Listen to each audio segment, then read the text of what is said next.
ingeniero José Isabel Blandón y Fernando Correa. Muy buenos días, Panamá. Hoy es viernes 5 de marzo. Bueno, un día donde la noticia, pues la renuncia de la directora de CENIAF. Su reemplazo es el abogado Félix Humberto Paz.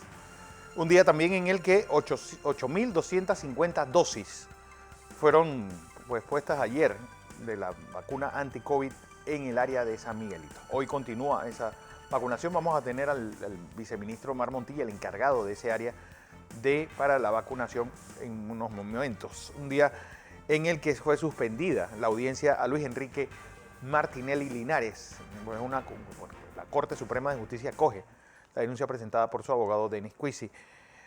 También el mundo revuelto. Pues ayer fue suspendida la sesión del Congreso de Estados Unidos, pues previendo un ataque de QAnon a esta Cámara al Capitolio. Bueno, se cercó militarmente en un día en el que el Papa Francisco pues, debe estar ya llegando. Ya llegó a Irak. Así que una visita realmente donde eso demuestra pues qué poder tiene la Iglesia. Y aquella frase de Stalin, ¿cuántas divisiones tiene el Papa? Bueno, ¿dónde está Stalin y dónde está la Iglesia? Hoy, pues, enviarle nuestro sentido pésame al doctor Fernando Carrillo, al exdirector de Migración Javier Carrillo y al profesor Leonel Carrillo. Su padre, Leonel Carrillo Recuero, pues falleció ayer, así que mi sentido pésame, bueno, a todos amigos desde los tiempos de la escuela, de los tallistas. Y recuerden, decenas para hoy, 170 y cúbrase con el 6, dice don Monchi Díaz. Don José. Buenos días, Fernando. Buenos días a toda nuestra audiencia que nos sigue en radio en KW Continente y en Canal 21 Next TV. Me hago eco de sus condolencias a la familia Garrillo y también a la familia de Tomás Altamirano Duque. Fito Duque, un gran amigo de muchos años, un hombre muy folclórico, pero un hombre que sabía ser leal a sus amigos. Recuerdo, Fernando, cuando su hijo, Tomás Gabriel, tuvo el accidente por allá por Cañita, viniendo de Puerto Bayano.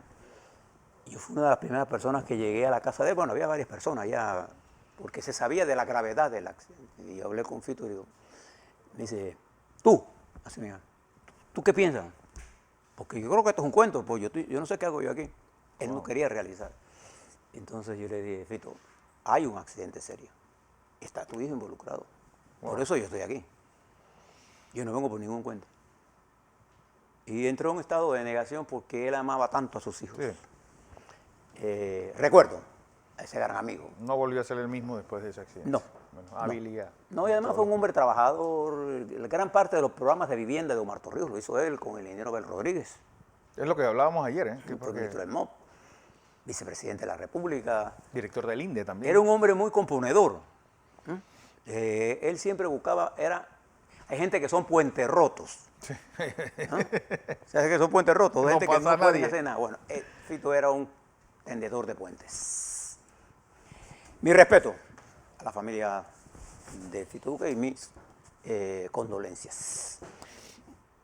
Muchas cosas que contarles un día como hoy, un día repleto de información nacional e internacional. Vamos al bloque internacional. En este momento hará una cuestión de unos 15 minutos, no más, 30 minutos, el Papa Francisco, en uno de los más arriesgados viajes de su vida, después de 18 meses de pandemia, de 18 meses, incluyendo los 12 de pandemia, llegó a Bagdad. Es una misión de 4 días. Más de 10.000 hombres están en el entorno de su protección. Es quizás la acción más heroica, arriesgada y apostando a una filosofía muy propia de Francisco. Él no va a las grandes metrópolis donde hay los cristianos sanos y que no están perseguidos. Él está en Bagdad, porque esa fue un área en donde los cristianos y católicos fueron masacrados por ese llamado proclamado ejército ISIS, que mató precisamente donde él va a centenares y miles de católicos. Es una población católica diezmada, pero va al centro. Hace unos días hubo, recuerde, cohetes de la artillería de desde Siria a Irak, apoyada por Irán, que motivaron la primera vez la acción de los Estados Unidos, la segunda vez no, y donde hay asesinatos a cada momento. Él va a visitar regiones importantes. Recuerde que esa es un área de las más importantes de la historia del cristianismo y de las religiones monoteístas. Bueno, además que hay una... Va a la región de Ur, sí, donde en teoría nació Abraham, el gran teórico de las tres grandes religiones monoteístas del mundo. Bueno, además que donde vive una población importante de católicos caldeos, que es la denominación que tienen los católicos en ese área, reconocen al Papa de Roma, y quien es Tarek Aziz, por ejemplo, quien fue jefe de la diplomacia iraquí. Hombre de línea dura. Profesaba esta religión. Bueno, estos serán 4 días de alta tensión, ya los cables del mundo. Su primera noticia es Francisco. Desde estas tierras que son sus tierras también, quiero enviarle a Francisco, un hombre al que admiro y respeto mucho, aunque tenga mis diferencias con las conceptualizaciones que él tenga. Francisco es un hombre digno de admirar y de respetar. Y este gesto de asistir, mire, él ha estado en diferentes, él estuvo en Tailandia, estuvo en Japón, sí, Corea del Sur, estuvo en Irán. Él ha visitado áreas, ahora en Irak, perdón, áreas donde no están las multitudes de católicos. Los otros papas siempre iban a Sudamérica, a Europa, a parte de su área de influencia. A su área de influencia, ¿no? Este va a donde la necesidad, y además su presencia es un halo de esperanza a una región agobiada por la guerra, la pobreza, y sobre todo la pobreza infantil, que es lo que le va a golpear el alma a Francisco. Cuando Francisco regrese, y espero que regrese bien a Roma, será otro Francisco, porque va a mirar la pobreza de esa región en toda su magnitud. Esto es terrible lo que está pasando en Yemen, lo que está pasando en Irak, en Siria, en Jordania. Pero en Jordania no, en Beirut. Bueno, Jordania está inundada de refugiados. Lo que está pasando en el propio Irán, las atrocidades que se están cometiendo en el reino de Arabia Saudita, cuyo príncipe heredero planea el asesinato de Khashoggi, y nadie sale a decir... Los servicios de inteligencia americanos lo corroboran y encima no lo condenan ni nada. Y ya hay organismos internacionales pidiendo que lo condenen. ¿Cómo es posible que una persona haga una cosa tan miserable y bárbara como esta de este hombre que entra y lo descuartizan? Es una sede diplomática en Turquía. Bueno, Francisco, mis deseos son que sus palabras, su evangelio, su esperanza, su llamado a la paz, su entrega a la causa, porque ahí están los redentores, ahí están los apóstolos, los que saben que de una u otra forma, tarde o temprano, cuando la lucha es verdadera, la muerte es certera. Esa es la verdad. Sí.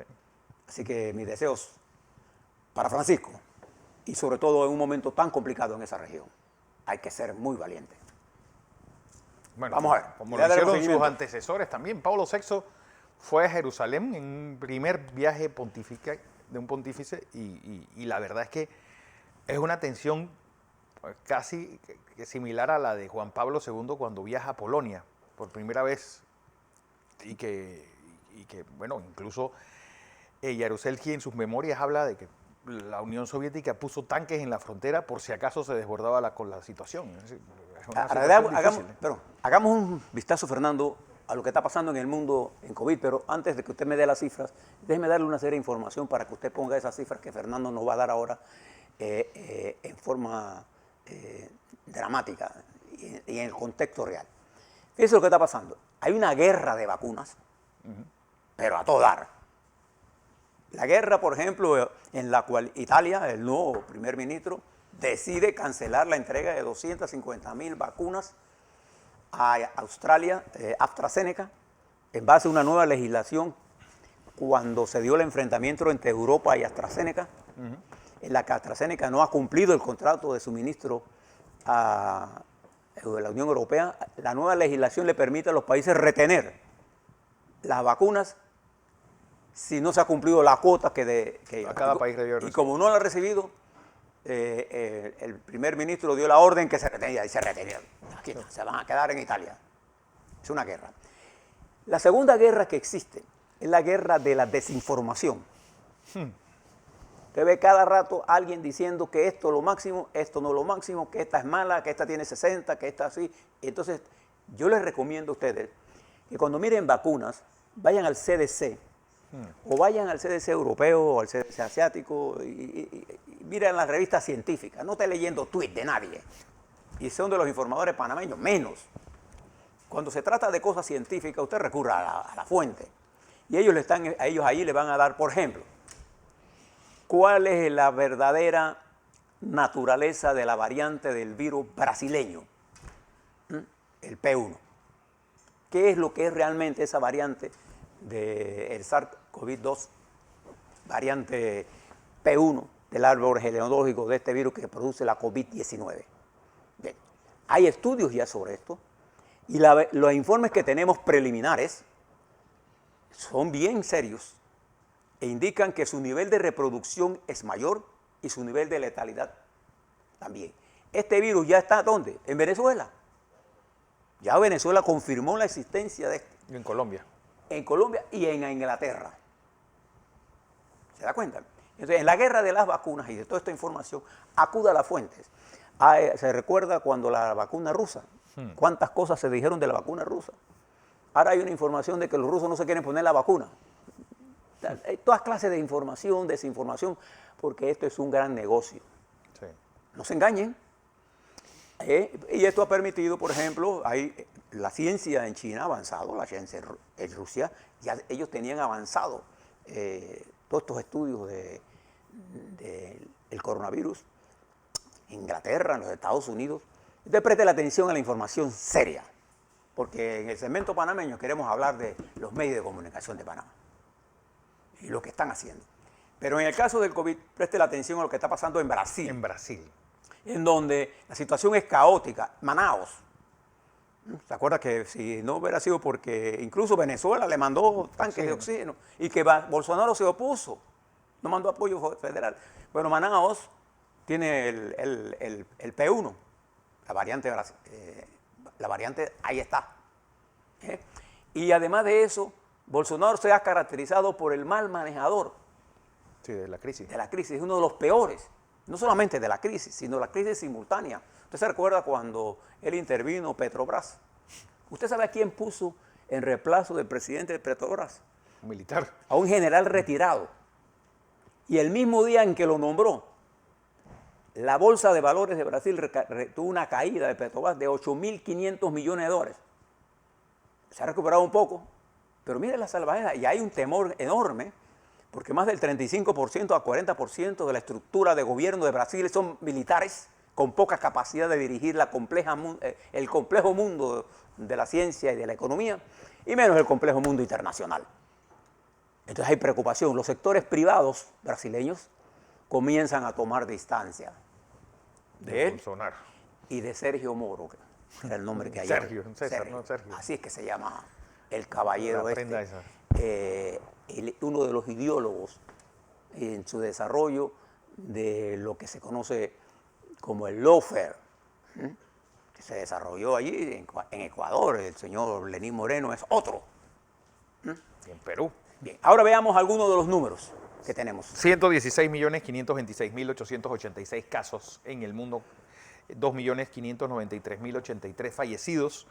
Hay 27.734.472 casos activos en el mundo, una letalidad de 2.23%. Hay 222.293.237 vacunados. ¿Los Estados Unidos? Estados Unidos hoy amanece con 29.526.056, 533.636 fallecidos, hay 8.894.102 casos activos, 1.81 de tasa de letalidad. Ayer 67.113 casos nuevos y 1.098 nuevos fallecidos. Bien. Lo que indica que En algunas áreas el virus está cediendo, en otras está surgiendo.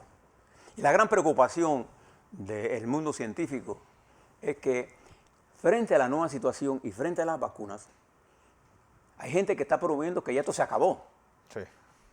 Le hablaba ayer a los gobernadores de Tennessee y Texas diciendo de que, bueno, ya no, cero máscara y nada.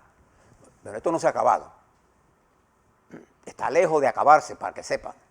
Y hay variantes, hay que ser cuidadosos en lo que estamos haciendo.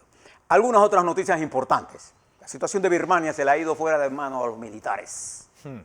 Los jóvenes estudiantes y los jóvenes empresarios de toda Birmania se han levantado prácticamente contra el ejército, y la línea del ejército era tirar a matar. Los últimos días han sido terribles de asesinatos. 38 por día están matando de los que se saben. Se ignora la cantidad de presos. Ayer los Estados Unidos retuvo $1.000 millones de las cuentas que los militares querían retirar de un banco de Nueva York. Se quedaron sin los $1.000 millones los militares de Birmania. La situación se les complica cada vez más, y el aislamiento. Y ahora han emprendido contra la dirección política del gobierno que ellos derrotaron, de la democracia que ellos quieren restablecer, poniendo preso a los que son los verdaderos demócratas. ¿Qué les parece lo que está ocurriendo? Pero le hablo ahora de Perú. Usted sabe, Fernando, que el principal candidato, el que más simpatía tiene, es un exfutbolista, George Forsyth. Sí, George Forsyth, sí. Con el 11%, entre el 11 y 13% no estoy diciendo ni un número falso, 11 a 13%, de acuerdo a las encuestas que tengo de Perú. Este es el que más dice la gente que es bueno para ser candidato presidencial. Y tiene 11%. El que le sigue tiene 9% y Keiko Fujimori tiene 8%. Están en una pieza de quién es el peor. El y menos ya malo.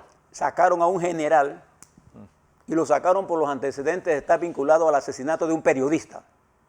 Lo sacaron. Pero ayer, lo que se conoce como el jurado electoral, después que examinó la hoja de declaración de renta del señor Forsyth, encontró que él había dejado de declarar cosas que no aparecen. Y como ya pasó el tiempo, lo bajó de la contienda. Pero él le queda el reclamo ante el Supremo Tribunal Electoral. Creo que el Supremo Electoral será mucho más consciente. No sé, porque no conozco en detalle la ley electoral peruana. Si este era no importa sea el monto, si esta era una condición preestablecida y no se puede variar ya, tendrá que ser excluido. Va a haber una apelación, de hecho hay una apelación en Perú, pero esto le está dando una idea a usted, de que no hay ni dirigentes. El estado del caiga que caiga, donde cayó todo el mundo, y en donde las fuerzas del sector privado más atrasado se aglutinan para imponer una solución política, controlar el Senado y mantener el status quo de Perú, mientras otro sector fragmentado de la sociedad en diferentes grupos intenta recomponer la estructura política para darse una nueva constitución. La situación en Perú, hay elecciones en el próximo mes, va a ser bien dura. Igual en Perú, en Ecuador. En Ecuador. En Ecuador todavía los indígenas no reconocen nada, a pesar de que ya el tribunal dijo quiénes son los dos candidatos, Sí. Araúz y Lasso. Y Lazo. Pero los indígenas siguen en las calles. Pero hoy hay un evento al que usted les debe prestar atención. Usted y todos los panameños, porque hoy arrancó en la mañana de Beijing, que aquí ya hay 13 horas más, ¿no? Ese gran evento que es la apertura del Parlamento, la discusión del Parlamento de la República Popular China, controlada por el Partido Comunista Chino, en donde Xi Jinping por primera vez encuentra un contrincante. No. ¿Sabe quién es el contrincante de Xi Jinping? COVID, no sé quién puede ser, ¿no? Xi Jinping. El mismo. Nunca como antes un dirigente chino había llegado a una situación como esta con mayor cantidad de poder. Sí, desde Mao. En él se concentra la quintesencia del poder centralizado de esa nación y puede exhibir muchos éxitos. En él, como dijo el secretario de Estado de los Estados Unidos, está la potencia con el poder económico de hacerle el reto al resto del mundo. Porque China hoy es sin duda alguna la segunda potencia más poderosa económicamente. La primera, sin duda alguna, es los Estados Unidos, pero en un perfil de 20 años, China espera sobrepasar a los Estados Unidos. Bueno, este evento, preste la atención, porque se trata del desarrollo tecnológico, el desarrollo económico y de cooperación de China. Tómelo ahora y póngalo junto a las declaraciones del secretario de Estado que expresa el punto de vista de los Estados Unidos y ya usted sabe la guerra que viene en los próximos días. En el marco de esta situación global, guerra económica, guerra militar, guerra sanitaria, los Estados Unidos quedan atrapados en las guerras que dejó el expresidente Trump. Un Senado dividido en la misma mitad, en donde los senadores republicanos ahora se han dado la tarea de chiquillo, pues. Léalo todo y pasemos 10 horas aquí y después pedimos enmienda y enmienda y enmienda mientras el pueblo se desangra. Eso ha provocado en el sistema financiero inestabilidad. Y esto, si no llega a un acuerdo, recuerdo lo que dijo el secretario de Estado, las democracias en el mundo, incluyendo los Estados Unidos, se encuentran en peligro. Y cuando tú veas las bardas de tu vecino arder, pon las tuyas en remojo. La democracia está siendo asaltada por un grupo de ignorantes, por un grupo de ignorantes, no todos, y otro grupo de intereses poderosos que prefieren los gobiernos dictatoriales y el control hegemónico del mundo ante el paso, ante la corriente global de transformaciones y necesidad de que se haya una mejor distribución del mundo. Nuestra democracia, la nuestra, que está siendo atacada a sí mismo. Sí, sí, unos nihilistas. Ahora le cuento, porque tengo aquí conmigo, Fernando, aquí tengo, se voy a enseñar porque a mí no me gusta hablar de memorias. Aquí tengo la entrevista, lo que Flor Mirachi escribió como respuesta.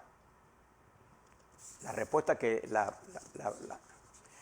el derecho de réplica que hizo la Fundación del hogar. Fundación Ofrece un Hogar. Le voy a hablar sobre esto. Tengo unas declaraciones de Castalia Pascual, en donde se queja de que hace 15 días no recibe altos funcionarios de gobierno. Y a Castalia, a la cual le tengo aprecio y ella sabe, no lo voy a decir, que en momentos en que ha necesitado de cualquier respaldo, apoyo mío, lo ha tenido. Ella fue secretaria, directora de la Secretaría de Comunicaciones, cuando el gobierno de Varela no permitió, por ejemplo, en los últimos 6 meses que yo estuve ahí, que los ministros fueran al programa de Álvaro Alvarado. Bueno, imagínate aquí. Y no permitió que vinieran aquí durante todo ese tiempo. Y nunca le vi decir nada, ni a TVN, ni a nadie. Ahora le habló de todas esas cosas y de la renuncia de la directora de CENIAF. Así es, vamos a informar.